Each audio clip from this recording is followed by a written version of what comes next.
Le grand salon du palais milanais vibrait d'une attente fiévreuse. Des murmures feutrés s'échappaient des loges ornées de velours pourpre et de dorures finement martelées, mêlées au froissement des robes de soie et au parfum subtilement entêtant de l'encens. Au centre, sur la tribune réservée aux mécènes, Vittoria tenait dans ses mains une rareté, une Stradivarius, restaurée selon ses soins méticuleux. Son ouïe absolue lui dictait chaque fissure réparée, chaque couche de vernis poli qui redonnait vie à l'instrument. Le léger frottement du chevalet contre les cordes, brillant sous la lumière chaude des lustres, produisit le premier son. Une note pure, presque divine, éclata dans la salle. L'air se figea. On aurait cru entendre un souffle de vent couler sur l'élégante courbe du violon, respirant à nouveau après des décennies d'oubli. Vittoria sentit la soie froide de sa manche effleurer sa peau moite, et le parfum âcre du vieux vernis lui monta au nez, mélange subtil d'amandes amères et de résine ancienne. Puis une voix cinglante fendit la quiétude. Maestro Rossi, le chef d'orchestre tant redouté, s'avança, un sourire en coin mais l'œil dur et glacé, portant dans son regard l'héritage d'un ressentiment ancien. « Cette restauration est une insulte à l'héritage des grands maîtres », déclara-t-il d'une voix mielleuse mais tranchante comme une lame. « On ne confie pas un joyau à une dame sans l'âme d'un artisan. Vous avez violé ce chef-d'œuvre, enfant. Le nom de votre père aussi devrait cesser de salir nos scènes. » Dans un geste théâtral, il désigna l'instrument. L'assistance retint son souffle, alors que Maestro Rossi saisissait le violon et le lançait au sol. On entendit le craquement sec de la table d'harmonie fendue. Un choc sourd suivit, tandis que les fragments s'étalaient, brillants de vernis éclaté. Un frisson traversa la foule, partagé entre horreur et jubilation malsaine. Il a dépassé toutes les limites, pensa Vittoria, le regard rivé sur les débris jetés.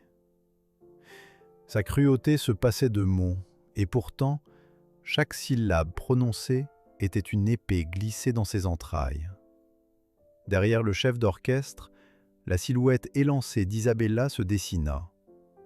Drapée dans sa robe aux soieries éclatantes, elle fixa Vittoria d'un regard glacé. Sous ses sourires polis se cachait un venin exquise. « Quelle tristesse !» chuchota Isabella tout haut, en jouant de son éventail d'ivoire. Un talent gâché par ambition naïve. Vittoria sentit son cœur se serrer, mais répondit d'une voix claire, chargée d'un calme implacable. « La vraie faiblesse n'est pas de créer, mademoiselle, mais de se cacher derrière des apparats pour masquer l'absence de génie. » Elle quitta la salle, le murmure des invités devenant un grondement sourd.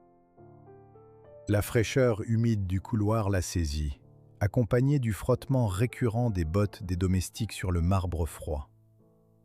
Le vent portait avec lui l'odeur mêlée des pluies nocturnes et des fleurs fanées laissées sur le perron. Dehors, sous l'arche sombre de la cour pavée, son seul allié, un jeune serviteur silencieux lui tendit un pli scellé. Vittoria retourna à l'atelier familial. L'espace regorgeait du bois usé, d'éclats de parchemin et de notes griffonnées dans un coin. Sur le bureau, un étui usé de son père reposait, son cuir craquelé diffusant une faible odeur de cire ancienne et d'encre séchée. Ses doigts tremblants effleurèrent la boîte. À l'intérieur, au-delà du visible, un secret dormait encore, les bords calcinés d'un vieux schéma, signe d'un savoir oublié. Une inscription à demi effacée murmura au creux de sa mémoire. Le vernis parfait pourra redonner vie, à condition que l'on ose briser le silence. Elle se redressa, le poids du rejet et de l'injustice se heurtant à la flamme frémissante de la revanche. Dans le silence pesant, un grincement soudain éclata, comme si la nuit même retenait son souffle, annonçant que cette histoire ne faisait que commencer. La lumière blafarde du matin filtrait à travers les petites fenêtres poussiéreuses du grenier familial. L'air était chargé d'une odeur de bois sec, mêlée à celle plus âcre de vieux parchemins et de cuir fané. Vittoria s'avança précautionneusement, ses doigts frôlant les toiles d'araignée qui s'étiraient en dentelle fragile dans les poutres centenaires. Chaque pas faisait craquer le plancher sous ses bottines, résonnant comme un battement sourd dans le silence écrasant de ce lieu oublié. Au fond d'une niche dérobée, dissimulée derrière des caisses d'instruments cassés et des piles de partitions jaunies, son regard capta une lueur différente. Elle souleva une vieille planche branlante et découvrit un coffret couvert de poussière. Le cuir craquelé s'ouvrit sur une collection de dessins techniques, de notes manuscrites et de fioles translucides contenant des essences étranges. Des inscriptions, presque illisibles, composaient la recette d'un vernis unique, un secret soigneusement gardé par son grand-père. Pourtant, ce trésor semblait frappé d'une malédiction. Plusieurs pages étaient fanées par le temps, d'autres brûlées partiellement, comme s'il avait fallu effacer un savoir trop puissant. Le parfum mêlé des huiles essentielles et de la résine lui chatouilla les narines, faisant vibrer en elle une promesse insidieuse. « Ce vernis » souffla-t-elle, la voix tremblante d'espoir et de crainte. « Voilà ce que Rossi cherchait. Voilà ce qui a brisé son silence. » Le retour dans la ville était une épreuve. Dans le cabinet d'un vieux notaire expert en instruments d'exception, Vittoria espéra trouver un appui. Mais la froide indifférence des murs, recouverts de papier timbré, lui rappela que sa quête ne serait pas aisée. « Un artisan, madame, doit savoir se taire et reconnaître sa place. Votre talent, si talent il y a, ne suffit pas. Rossi règne ici depuis trop longtemps, et nul ne défie son jugement, » murmura un homme à la barbe grisonnante, son regard glissant avec dédain. Alors qu'elle quittait les lieux, son pas croisa celui d'un inconnu.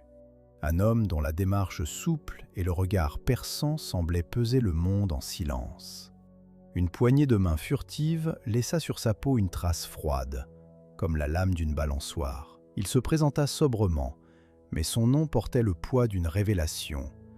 Un premier violon rival qui connaissait sa musique avant même qu'elle ne joue la première note. « Nous avons tous un prix, Vittoria », confia-t-il sous sa voix grave. « Et parfois, la vérité exige des compromis plus lourds que le bois d'un Stradivarius. » Dans le crépuscule qui tombait sur Milan, la petite cuisine où battait le cœur de son atelier devint le théâtre de ses expériences laborieuses. Le mélange du vernis nouveau était une alchimie fragile. L'essence d'ambre, la poussière de coquilles d'œufs, la teinte de cire d'abeille.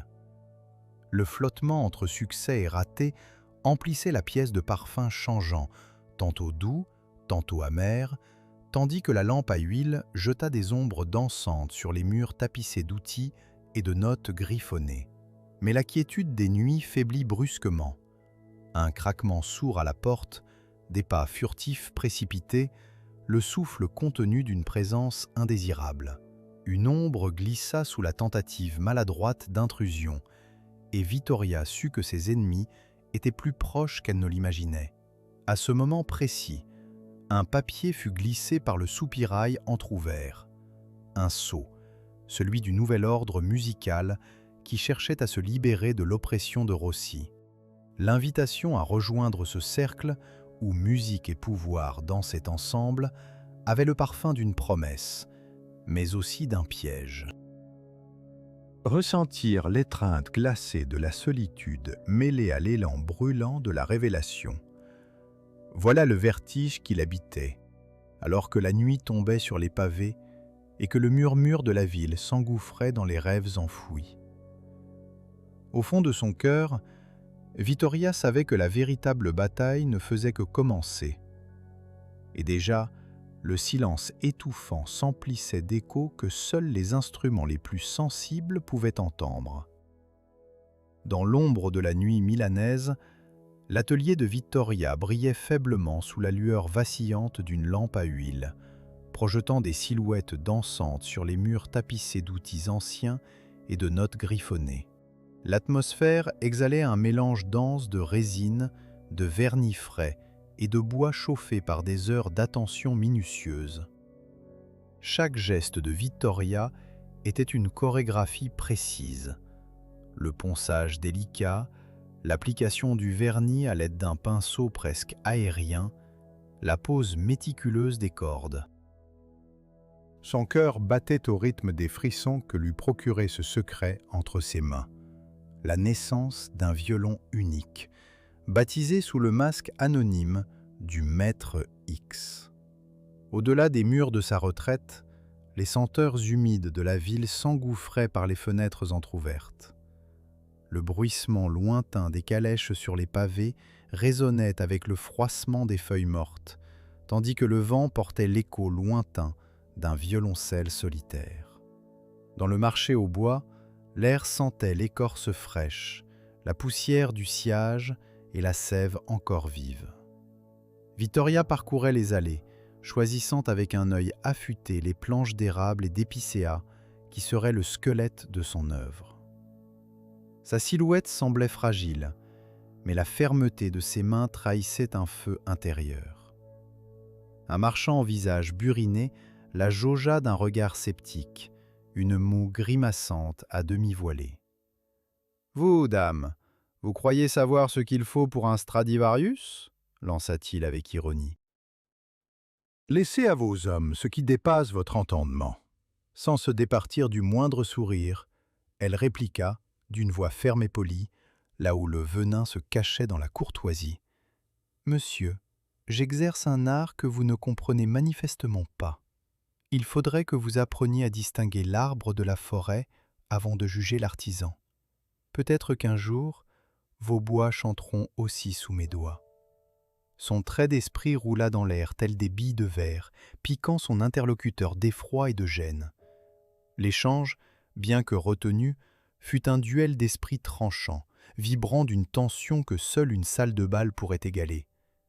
Plus tard, dans une cour discrète aux pavés luisants, un homme à l'allure énigmatique l'attendait. Sa présence était à la fois rassurante et troublante. Il portait en lui la lourdeur d'un passé que Vittoria devinait difficilement. Ses yeux sombres semblaient scruter non seulement son travail, mais l'âme même qui animait ses gestes. Le maître X n'est pas simplement un nom caché, murmura-t-il, le ton chargé d'une ambiguïté troublante. Votre quête rejoint la mienne. Mais sachez que chaque vengeance porte en elle une ombre.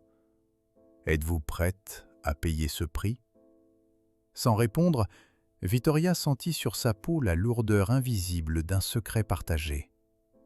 Leur alliance naissante était tissée de méfiance et d'espoir, un fragile équilibre clair-obscur. Enfin, dans la chambre close au volet lourd, le premier chant du violon s'éleva. Des notes comme des perles d'argent coulant sur le velours noir de la nuit, une mélodie inconnue, à la fois douce et puissante. Mais alors, un frisson glacial stria l'air, un cliquetis furtif, suivi du craquement d'une porte mal isolée. Quelqu'un, une silhouette indistincte, tentait de forcer l'entrée de ce sanctuaire. Le cœur de Vittoria battait à tout rompre alors qu'elle écoutait, suspendue au silence brisé. Le danger était palpable, l'intrusion, un avertissement. Le maître X pouvait se révéler, mais la guerre ne ferait que commencer. Le souffle rauque de la nuit accueillit un nouveau signe, un sceau inattendu, une invitation grave et mystérieuse glissée sous la porte. L'ordre musical de Milan la convoquait à rejoindre un cercle secret où se mêlaient pouvoir, mystère et mélodie. La promesse d'un avenir ou le piège d'une chute?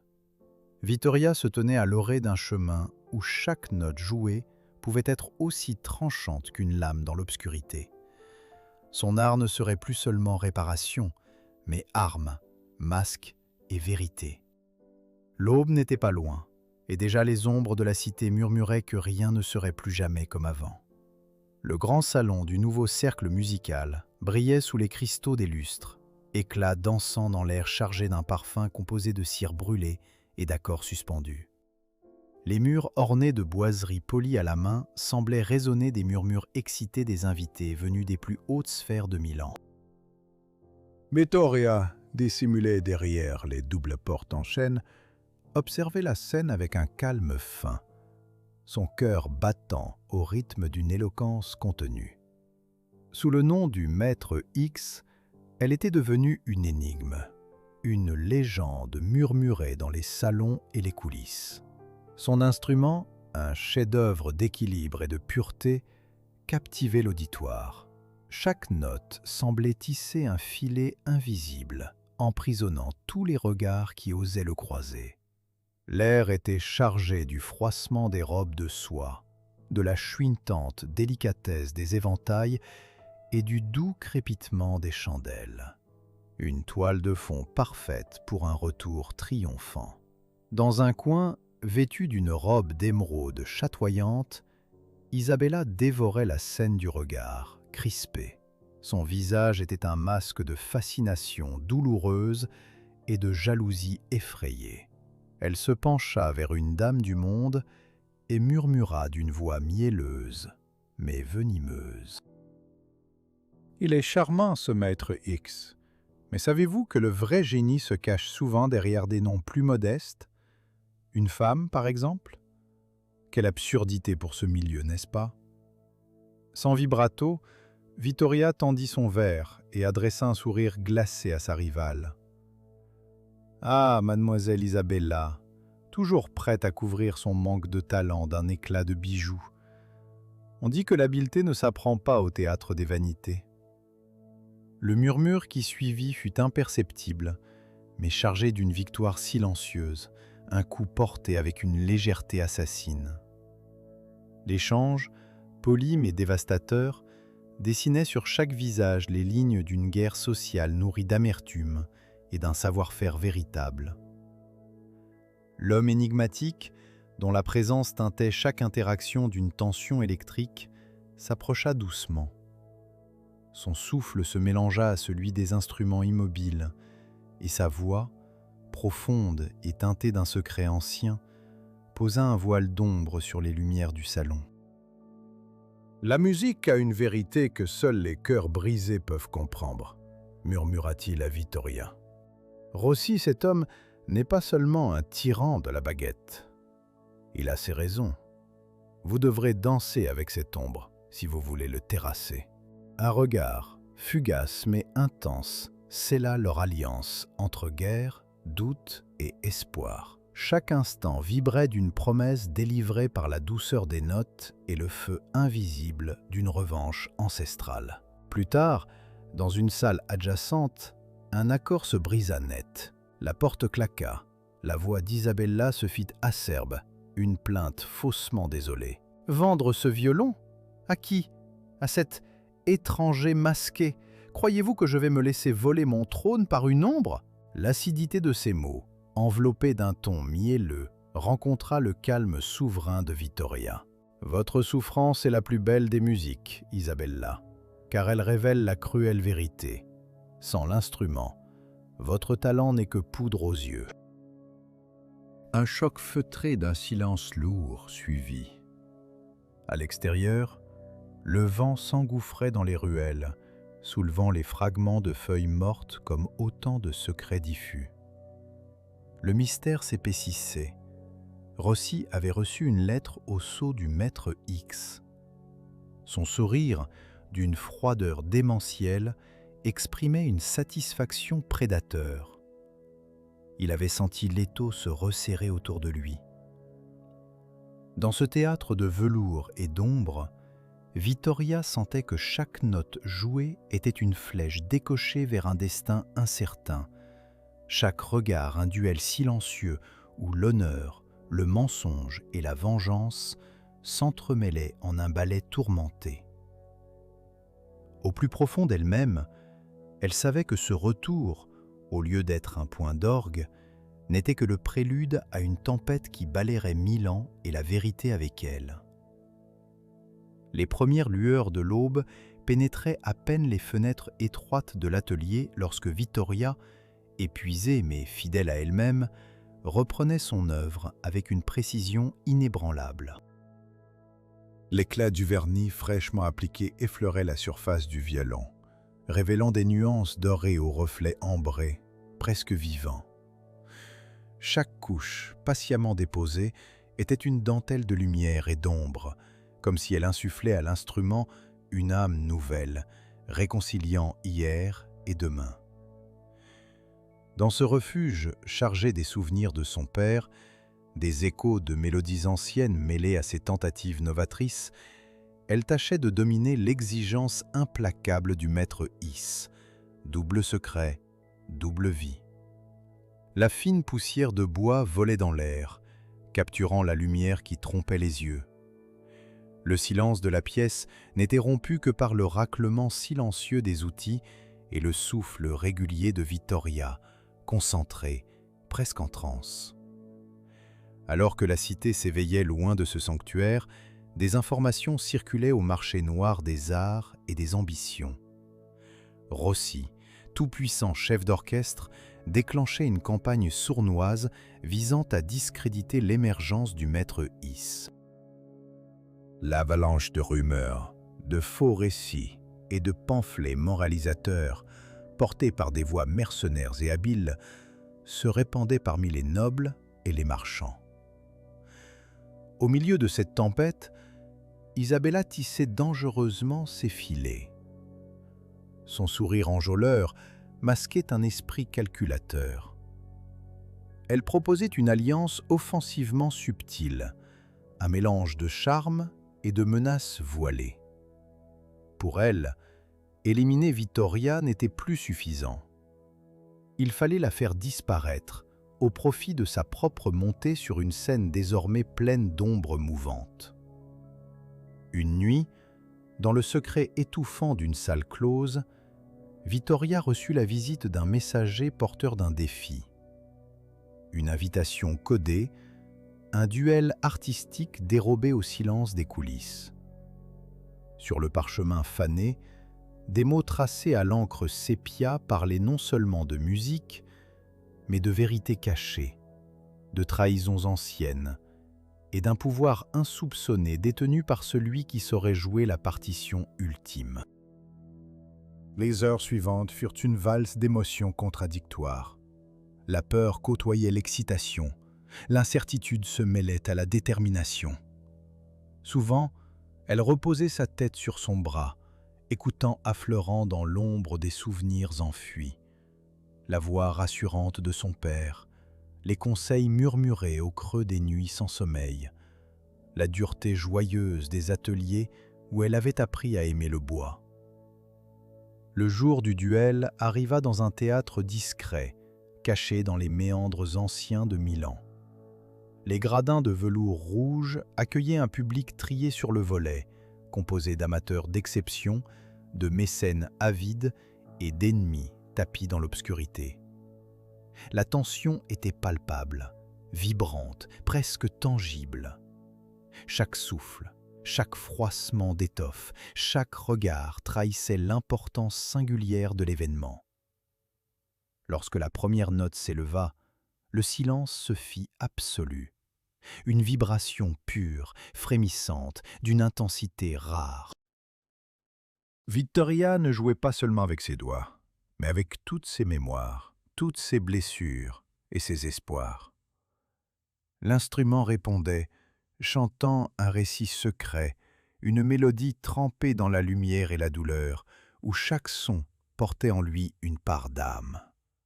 L'adversaire, entouré d'une aura réservée, riposta avec habileté, mélangeant maîtrise et audace.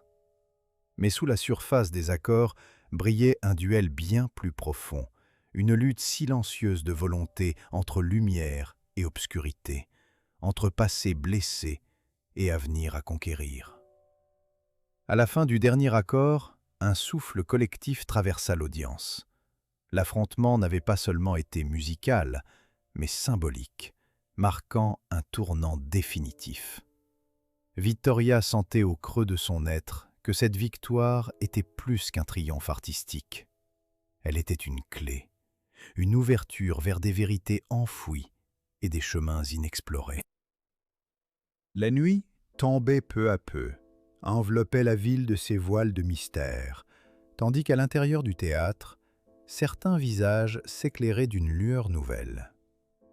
Pourtant, au fond de l'ombre, des regards dérangeants s'étaient fixés avec plus d'intensité encore sur la figure fragile mais indomptable de la jeune femme au violon. Le théâtre s'était vidé lentement, mais dans les couloirs parfumés de poussière, de velours et de cire froide, l'écho du duel persistait encore comme une note suspendue, refusant de mourir.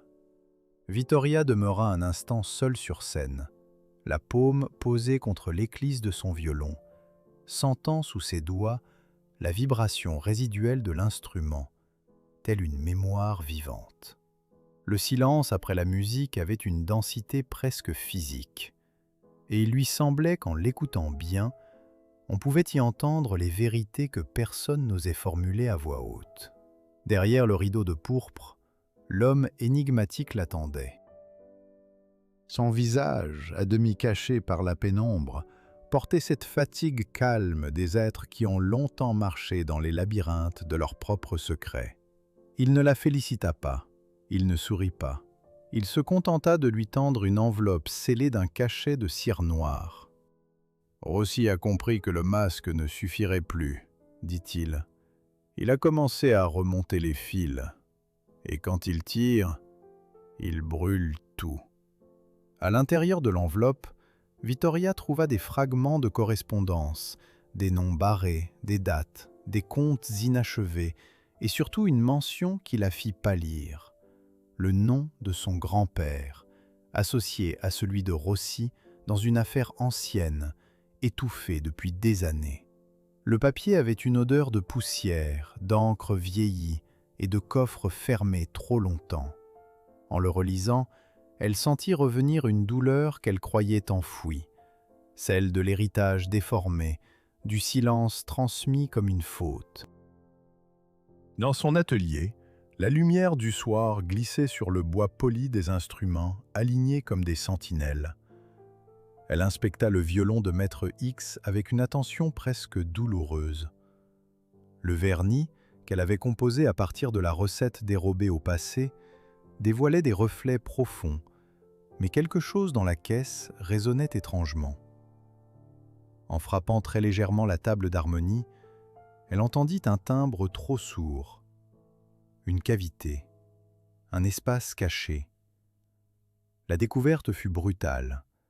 Derrière une paroi intérieure, dissimulée dans un logement minuscule, se trouvait un feuillet plié en quatre, presque réduit à la texture d'une peau de papier. Les lignes tracées à la plume décrivaient une succession de réparations, d'ajustements et de corrections dont le but n'était pas seulement d'améliorer l'instrument, mais d'en faire un témoin. Un témoin capable de révéler une fraude, une substitution, peut-être même un vol. Cette vérité fit vaciller l'air autour d'elle.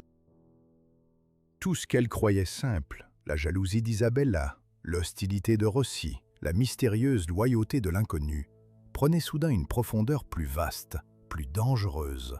Vittoria comprit que son grand-père n'avait pas seulement protégé un secret de lutherie, il avait caché une preuve. Le lendemain, dans le salon sombre où Rossi recevait ses alliés, l'odeur de tabac, de cuir mouillé et de whisky flottait comme une bruine dense. Les fauteuils lourds, les rideaux tirés et les regards calculateurs composaient un décor de siège invisible.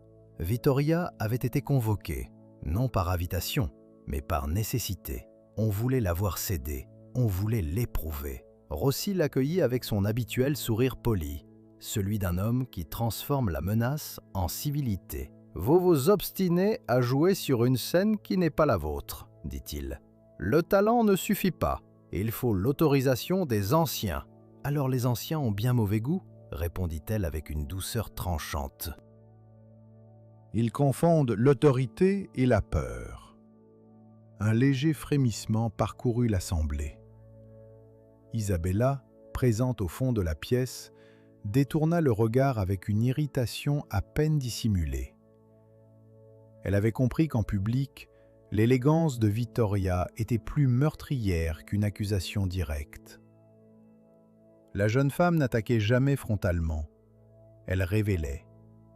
Mais la vraie menace surgit plus tard, à la tombée du soir, lorsqu'un homme de main tenta de forcer l'entrée de l'atelier.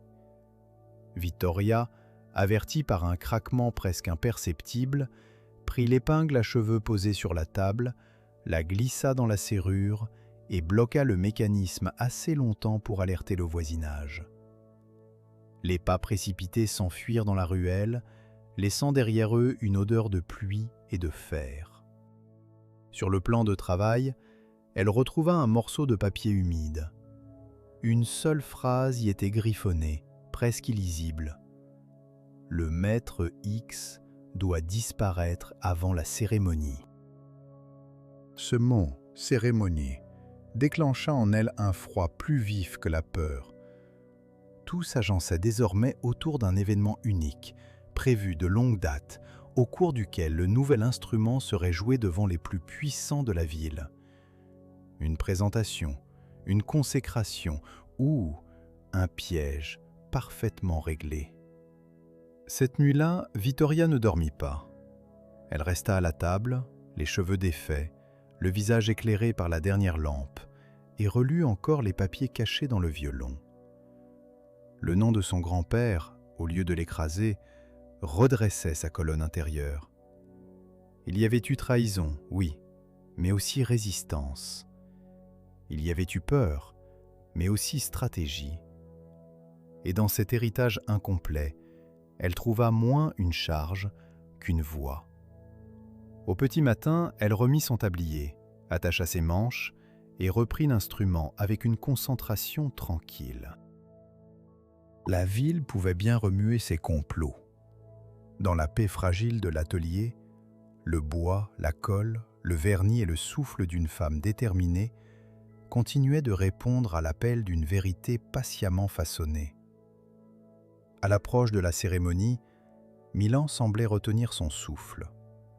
Les façades claires des palais, lavées par une pluie fine de fin d'après-midi, renvoyaient une lumière pâle qui donnait à la ville des airs de décor suspendus entre deux siècles. Dans les rues autour du théâtre principal, les fiacres glissaient sur les pavés mouillés avec ce bruit feutré propre au soir de grandes manœuvres, tandis qu'à l'intérieur des loges, on affûtait les sourires comme des lames. Vittoria, elle, ne parlait presque plus. Non par résignation, mais parce que chaque mot semblait désormais devoir être pesé avec le même soin qu'un chevalet ou qu'une âme. Depuis la découverte du feuillet caché dans l'instrument, tout avait pris un relief différent. Les gestes d'Isabella, les silences de Rossi, la discrète fidélité de l'homme énigmatique, même les regards échangés dans les couloirs. Le monde s'était resserré autour d'un noyau de vérité encore instable. Dans son atelier, les dernières retouches furent apportées au violon du maître 10 avec une précision presque cérémonielle. Le bois, nourri de vernis et de patience, luisait comme une surface d'eau sombre. Vittoria passa le chiffon de laine sur la table d'harmonie, vérifia la tension des cordes, puis s'arrêta un instant, les doigts posés à plat sur l'instrument, comme si elle demandait à l'objet la permission d'aller au bout de son geste. Au dehors, les cloches lointaines d'une église marquaient l'heure avec une gravité de sentence.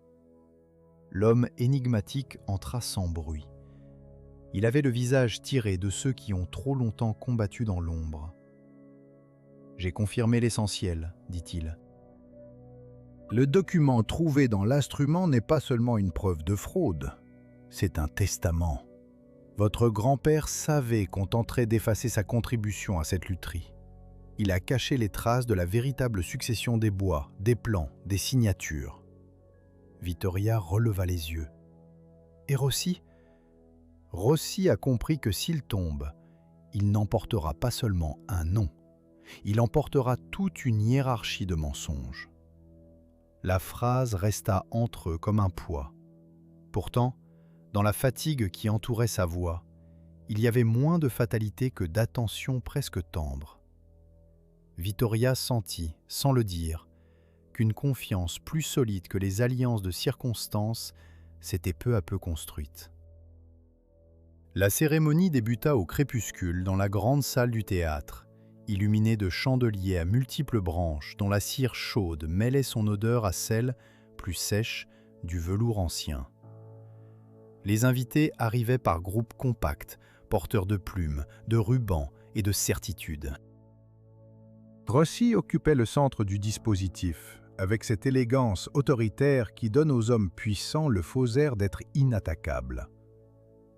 Isabella, en robe sombre piquée de pierres discrètes, demeurait légèrement en retrait, le sourire nerveux, les épaules trop droites pour être sincère. On annonça le maître X. Au moment où Vittoria avança, un frisson parcourut l'assemblée. Certains la reconnurent, d'autres non. Tous, cependant, pressentirent que quelque chose d'inhabituel se préparait. Elle ne portait ni masque, ni ornement inutile. Sa présence suffisait. La salle était désormais plongée dans cette suspension si particulière où le public ne sait plus s'il va assister à un concert ou à un effondrement. Rossi leva une main, comme pour bénir ou contrôler la scène. « Montrez-nous donc, dit-il d'une voix parfaitement posée, si le génie anonyme mérite les honneurs qu'on lui attribue. » Vittoria inclina légèrement la tête. Le mérite n'a pas besoin d'autorisation. Il attend seulement qu'on cesse de l'étouffer. Le premier mouvement du violon s'éleva alors, net, pur, presque blessé. L'archet ne cherchait pas à séduire, il révélait. Chaque phrase musicale rappelait le travail clandestin, la filiation occultée, les années où la vérité avait été réduite au silence. Le son traversa la salle avec une intensité qui fit baisser quelques regards. Le public, d'abord courtois, devint captif. On n'entendait plus que les cordes et la respiration retenue des témoins. Puis vint le moment décisif. Vittoria tira de la doublure intérieure de sa manche le feuillet retrouvé, le déplia d'un geste calme et le remit à un huissier surpris. Les lignes apparurent sous la lumière. Date, nom, inventaire de bois, annotation de fabrication, indice irréfutable. Un murmure monta. Plusieurs visages changèrent de couleur. Rossi se raidit, mais ne parla pas. « Ce document, dit Vittoria d'une voix claire, prouve que ce violon n'est pas né d'une seule main, ni d'un seul nom. Il prouve qu'on a volé, menti et réécrit l'histoire pour servir des intérêts privés. » Le silence fut si profond qu'il parut sonore. Isabella fit un pas en avant, cherchant encore à sauver quelque chose de l'image qu'elle s'était construite. « Ce n'est qu'un jeu de papier, » murmura-t-elle, « une mise en scène. » Vittoria tourna vers elle un regard sans dureté, mais d'une exactitude implacable. « Non, une mise en scène, c'est ce que vous avez toujours préféré. Ceci, c'est la mémoire. » À cet instant, plusieurs membres influents du cercle, jusque-là prudents, se rapprochèrent du document pour en vérifier l'authenticité. Le masque social de Rossi se fendit à peine, mais assez pour que tous le voient. Il comprit que le contrôle lui échappait, non pas dans le bruit, mais dans la précision. C'était la précision de la preuve, plus que l'éclat du scandale, qui le dépossédait. L'homme énigmatique s'avança à son tour et confirma la provenance du feuillet, ajoutant des détails sur les archives, les transferts d'ateliers, les signatures altérées. Chaque mot retirait une pierre au mur de mensonges. Vittoria, elle, ne cherchait pas la vengeance théâtrale, elle voulait la restitution. Lorsque le dernier accord résonna, la salle demeura immobile. Le violon avait parlé. Le public, pris entre admiration et trouble, comprit qu'il venait d'assister non à une performance, mais à une réhabilitation. Plus tard, dans le vestibule déserté, tandis que les chandelles se consumaient en silence, Vittoria posa enfin le violon dans son étui.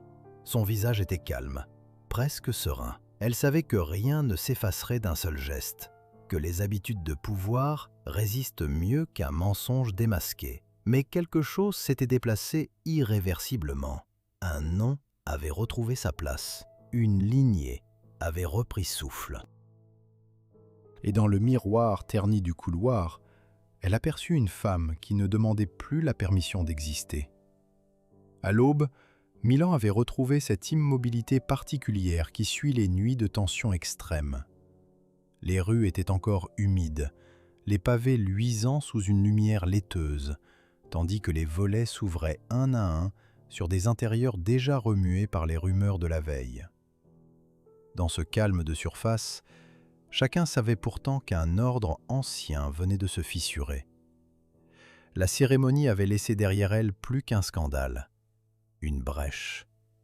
Vittoria, de retour dans son atelier, trouva l'air plus clair qu'elle ne l'avait jamais senti. Les copeaux de bois sur l'établi, les flacons de colle, les pinceaux raidis de vernis séché semblaient attendre qu'elle leur rende un sens. Elle posa l'étui du violon sur la table, l'ouvrit avec précaution, puis effleura l'instrument du bout des doigts. Ce n'était plus seulement une œuvre d'art, c'était désormais un témoin, un legs, une preuve et presque une voix. L'homme énigmatique entra plus tard, sans hâte. Il tenait dans ses mains une chemise de documents récupérés chez un notaire, scellée et répertoriée. Il la déposa devant elle.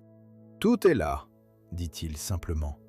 Les archives de votre grand-père, les contrats altérés, les correspondances entre Rossi et ses intermédiaires. Nous avons assez pour faire tomber leur version officielle. » Vittoria ouvrit le dossier. Les pages sentaient l'encre ancienne et la poussière des registres fermés trop longtemps. À mesure qu'elle lisait, les pièces du passé s'alignaient avec une logique douloureuse.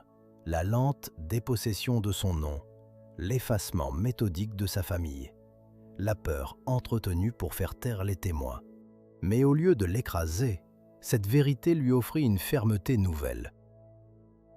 Elle comprit que le plus grand vol n'avait pas été l'instrument, ni même la reconnaissance. C'était le droit d'appartenir à sa propre histoire. Isabella fut la première à tenter de reprendre la main. Elle arriva sans prévenir, vêtue d'une élégance irréprochable, mais les yeux trop vifs pour paraître sur d'eux. Son parfum entrait dans l'atelier comme une provocation. « Vous avez gagné un instant de curiosité, dit-elle. Rien de plus. Les salons oublient vite, les hommes puissants encore plus vite lorsqu'on les flatte bien. » Vittoria demeura calme. « Vous vous trompez sur un point. Ce ne sont pas les salons qui décident de la valeur d'une chose. Ce sont les traces qu'elle laisse lorsqu'on essaie de l'effacer. » Isabella pâlit légèrement. Pour la première fois, l'assurance qu'elle portait comme un bijou sembla trop lourde à soutenir. Elle chercha un appui dans les murs, dans les outils, dans l'atmosphère même, mais l'atelier ne lui offrait rien. Ici, les apparences ne régnèrent jamais très longtemps. Quant à Rossi, il refusa d'abord de céder. Une convocation fut envoyée, puis une seconde, des témoins parlèrent, des copies de registres apparurent. Les signatures contestées, les dates inversées, les paiements occultes, tout commença à former une architecture d'accusation qui ne dépendait plus du seul courage de Vittoria. Le monde, enfin, acceptait de regarder. Le procès, discret mais implacable, se tint dans une salle austère où les tentures sombres et les bancs de bois conféraient à l'air une rigueur presque religieuse. Rossi, devenu soudain plus petit dans son costume trop bien coupé, ne retrouva jamais son aplomb. On lut les preuves, on interrogea les témoins, on exposa les manipulations, et lorsque fut évoqué le nom de son grand-père, Vittoria sentit en elle un mouvement étrange, ni triomphe, ni tristesse, mais une sorte de juste redressement intérieur. À la sortie, Les journaux n'eurent pas l'audace d'ignorer l'affaire. Les journaux, les mécènes, les ateliers, les musiciens eux-mêmes, tous commencèrent à reconnaître que le maître X n'était pas une imposture, mais une réparation. On parla du génie caché, de la restauratrice devenue créatrice, de la lutherie ressuscitée.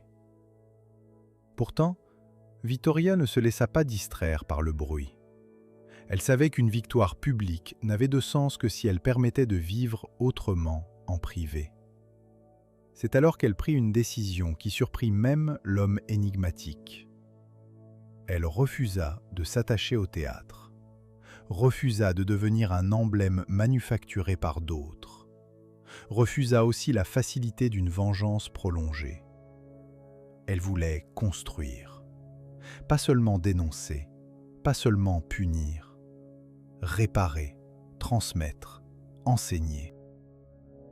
Avec l'accord des héritiers du grand-père, enfin réunis et convaincus par les archives, Vittoria rouvrit sous son nom l'ancien atelier familial, mais transformé, lieu de fabrication, de conservation et d'apprentissage pour les jeunes artisans sans réseau, sans titre, sans protection.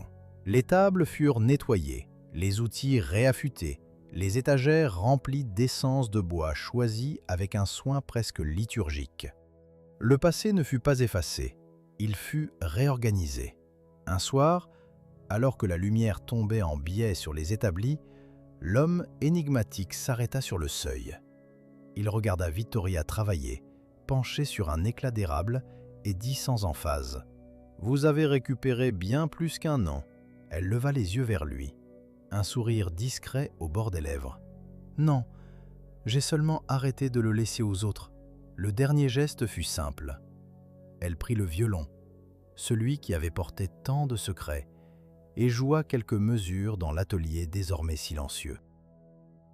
La musique ne cherchait ni le spectacle, ni l'approbation. Elle circulait entre les murs comme une respiration juste. Alors, dans ce son clair et tenu, tout ce qui avait été brisé trouva non pas un effacement, mais une forme de paix. Et quand la dernière note s'éteignit, la pièce demeura lumineuse, comme si la vérité, enfin, avait appris à habiter les choses sans les détruire.